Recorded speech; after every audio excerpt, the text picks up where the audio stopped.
అలా ఆ రోజు హాస్పిటల్ నుండి లేఖ క్షేమంగా ఇంటికి వస్తుంది.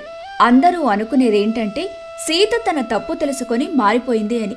కాని ఎవరికీ తెలియనిది ఏంటంటే సీత ఒక పాము లాంటిదే. పాముకి పాలు పోసి పెంచినా అది దాని గుణాన్ని మర్చిపోదు. అలాగే సీత కూడా. ఇక సీత ఇంట్లో తన నటనను మొదలు పెడుతుంది. ఒక పెద్ద గుమ్మడికాయ పట్టుకొచ్చి లేఖకు దిష్టి తీస్తుంది. ఇరుగు దిష్టి, పొరుగు దిష్టి, ఇంట్లో వాళ్ల దిష్టి, నా దిష్టి అంతా పోవాలి. తల్లి లేక నేను చేసిన దానికి నన్ను క్షమించు. ఇంక నేను అటువంటి తప్పు ఎప్పుడూ చేయను.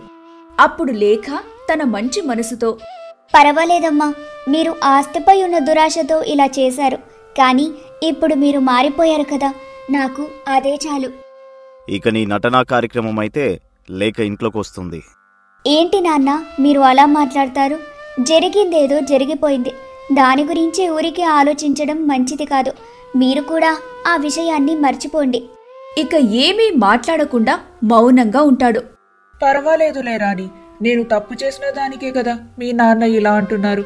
తప్పు చేసింది నేనే కనుక ఈ మాటలన్నీ నేనే భరిస్తాను. సరే అమ్మా, మీరు లోపలికి వెళ్ళండి. నేను ఈ గుమ్మడికాయను దూరంగా వేసి వస్తాను అని సీత కంటతడి పెట్టుకుంది. అందరూ ఇంట్లోకి వెళ్తారు. సీత గుమ్మడికాయను తీసుకుని బయటకి వచ్చి ఇలా అనుకుంటుంది, వెళ్ళండి వెళ్ళండి, మీరు ఎలా సంతోషంగా ఉంటారో నేను కూడా చూస్తాను. ఏదో ఒకసారి నేను వేసిన పథకం తప్పింది, కానీ ఈసారి మాత్రం ఖచ్చితంగా ఫలిస్తుంది అని సీత సంతోషిస్తుంది. మరోవైపు రాము లేఖతో ఇలా చెబుతాడు, లేఖ, నాకెందుకో మీ అమ్మగారిపై ఇంకా అనుమానంగానే ఉంది. నువ్వు ఆమెని గుడ్డిగా నమ్మకు. అలా మాట్లాడతారేంటండి? ఈ కాలంలో ఎవరినీ నమ్మడానికి లేదు లేక. ఇప్పుడు నీ కడుపులో మన బిడ్డ ఉంది. నువ్వు జాగ్రత్తగా ఉండాలి. చూసావు కదా నిన్నేం జరిగిందో. ఇకపై మీ పిన్ని తినడానికి కానీ తాగడానికి ఇచ్చినా ఏం తీసుకోకు. ఏంటండి మీరు? ఒక్కసారి జరిగిందని మరోసారి కూడా అలానే జరుగుతుందా? ఇక మీరు నా గురించి కంగారు పడకండి. నేను జాగ్రత్తగా ఉంటాను.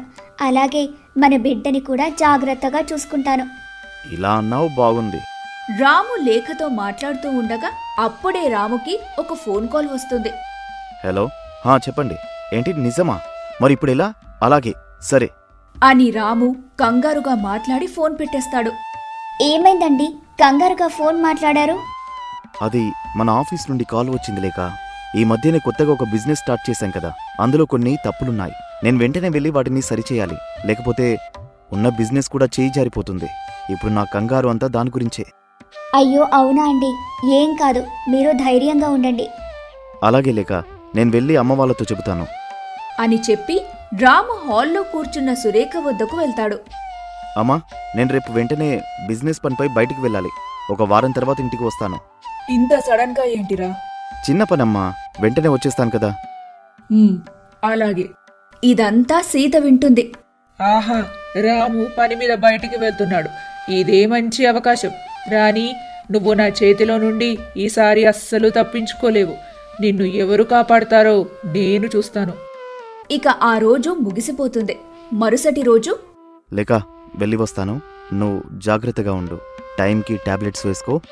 అలాగే అండి, జాగ్రత్తగా వెళ్ళండి. అమ్మా, నాన్న, వెళ్ళి వస్తాను. అందరికీ చెప్పి రాము వెళ్ళిపోతాడు. ఇక సీత చాలా సంతోషిస్తుంది. సీత ఆలోచనలో పడుతుంది. ఇలా ఆలోచిస్తుంది, నాకొక ఉపాయం తట్టింది. ఓసే పిచ్చి సీత, నువ్వు ఇలా ఎందుకు ఆలోచించలేదే? నేను అత్త కోడళ్ల మధ్య గొడవలు పుట్టిస్తే నా పని ఇంకా సులువవుతుంది కదా. అప్పుడే శివయ్య వచ్చి, అమ్మా లేక, నేనోసారి ఇంటికి వెళ్ళి వస్తాను. అదేంటి నాన్న, ఇప్పుడెందుకు? నేను ఇక్కడికి వచ్చి చాలా రోజులవుతుంది. అక్కడ పరిస్థితులు ఎలా ఉన్నాయో ఏమో. ఓసారి వెళ్ళి చూసి వస్తాను. అలాగే నాన్న, మీ ఇష్టం. మీ పిన్నిని కూడా తీసుకుని వెళ్తాను రాని అని అనగానే సీత తన మనసులో, ఇదేంటి, ఈయన గారికేం పని లేదా? వెళ్లేవాడు ఒక్కడే వెళ్ళక నన్ను వెంట పెట్టుకుని వెళ్తా అని అంటున్నాడు. ఎలా అయినా నేను ఈ అవకాశాన్ని వదులుకోకూడదు. ఇంతలో లేఖ, కానీ అమ్మెందుకు నాన్న?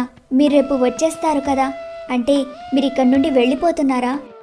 శివయ్య కొంచెం తడబడుతూ, అంటే అది రాని, ఇక ఎన్ని రోజులని కూతురింట్లో ఉంటాము?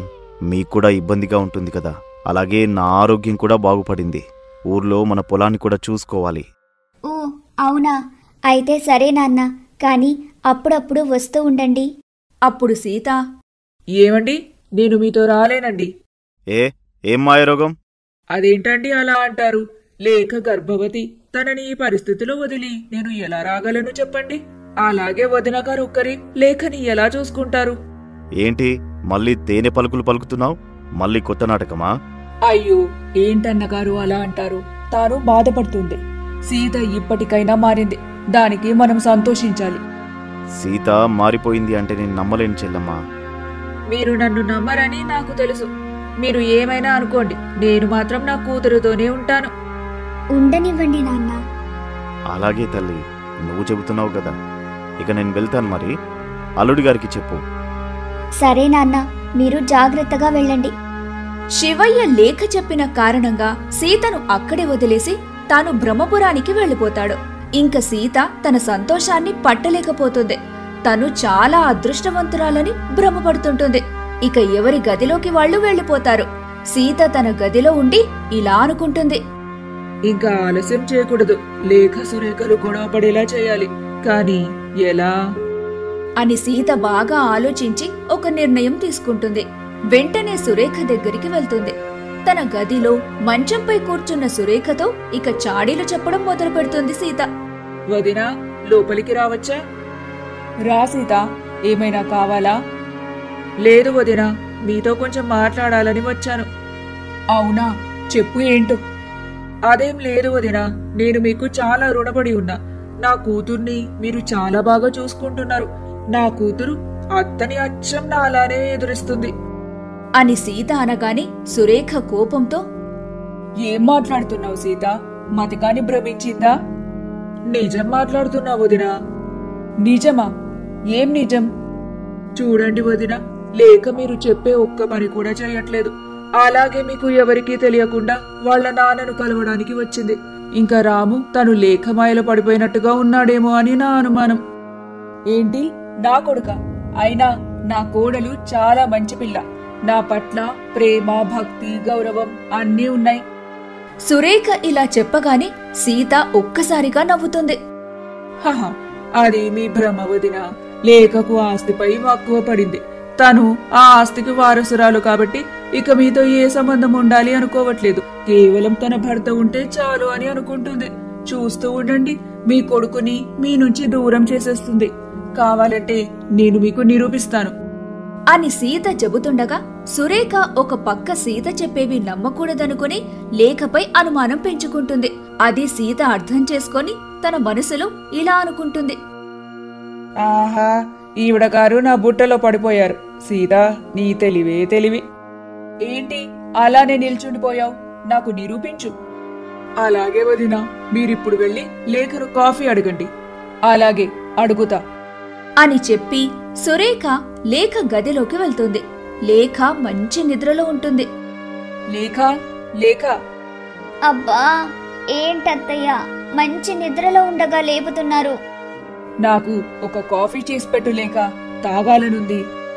లేఖకు బాగా నిద్ర వస్తుంది. తాను ఇంకా కాసేపు పడుకోవాలని అనుకుంటుంది. బాగా నిద్ర కారణంగా లేఖ ఇలా అంటుంది, అబ్బా అత్తయ్య, కాఫీయే కదా, మీరే వెళ్ళి చేసుకోండి. నాకు బాగా నిద్ర వస్తోంది అని చెప్పి లేఖ మళ్ళీ పడుకుంది. ఇక సురేఖ సీత చెప్పిన మాట నమ్మేస్తుంది. లేఖ చేసింది సురేఖ అనుమానంగా భావిస్తుంది. ఇదంతా సీత బయట నుండి గమనిస్తుంది. సురేఖ తన ముందు తలదించుకుని వస్తుంది. ఏమైంది వదినా? మీ కోడలు ఏమని చెప్పింది? మిమ్మల్నే కాఫీ పెట్టుకోమని చెప్పిందా ఏంటి? తెలిసి కూడా అడుగుతున్నావా సీత? ఇక నేను నీ మాటలు నమ్మి తీరాలి. నా కోడలు నా చేయి జారకముందే నేను దాన్ని అదుపులోకి తెచ్చుకోవాలి. లేదంటే ఈ ఆస్తిని, నా కొడుకుని నాకు దక్కకుండా చేస్తుంది. మీరు ఇలా అంటారని నాకు తెలుసు వదినా. అందుకని నేను మీకోసం ఒక ఉపాయం ఆలోచించాను. అవునా? ఏంటి సీత అది? మరేం లేదు వదినా, మీరు లేఖకు బాగా చనువిచ్చారు. ఇప్పుడది తగ్గించండి. అలాగే లేఖ పొగరు అనిగేలా తనతో ఇంటి పనంతా చేయించండి. ఎలాగో అన్నయ్య గారు ఇంట్లో లేరు కదా. అన్నయ్య గారు వచ్చే వరకు కనీసం ఒక 2 నెలలైనా కావచ్చు. కనుక మీరు ఇప్పటి నుంచే లేఖను ఎలా దారికి తీసుకురావాలో ఆలోచించండి అని సీత సురేఖను ఆలోచనలో పడేస్తుంది. సురేఖ పూర్తిగా మారిపోతుంది. సీత చెప్పింది చేయాలని నిర్ణయించుకుంటుంది. కానీ సీత, రాము ఒక వారం తర్వాత వచ్చేస్తాడు కదా, అలాగే మీ ఆయన కూడా. అయ్యో వదిన, మా ఆయన గురించి మీరు నాకు విడిచిపెట్టండి, నేను చూసుకుంటాను. ఇక రాము అంటారా? రాము వచ్చినా ఇంట్లో ఉంటాడా చెప్పండి? బిజినెస్ అంటూ బయటికి వెళ్ళిపోతాడు కదా. మీరు ఎక్కువగా ఆలోచించకండి వదిన, ఇదే మంచి సమయం. అలాగే సీత, లేఖ నేను ఎంతో ప్రేమగా ఉన్నా కాని తాను మాత్రం డబ్బు కోసం నాపై ప్రేమ నటించింది. ఇక తనని వదిలే ప్రసక్తే లేదు అంటూ సురేఖ కోపంగా తన గదిలోకి వెళ్లిపోతుంది. చూసావా సురేఖ, నిన్ను కూడా ఎలా మార్చేశాను? ముందు ముందు నువ్వు చూడాల్సింది చేయాల్సింది ఇంకా ఉందిలే అంటూ సీత సురేఖని తన వశం చేసుకున్నా అనే ఆనందంలో ఉంటుంది. సురేఖ లేఖని ఎలా కష్టపెట్టిందో తెలుసుకోవాలంటే మా ఛానల్ని సబ్స్క్రైబ్ చేసి తరువాతి ఎపిసోడ్ కోసం బెల్ ఐకాన్ని ప్రెస్ చేయండి.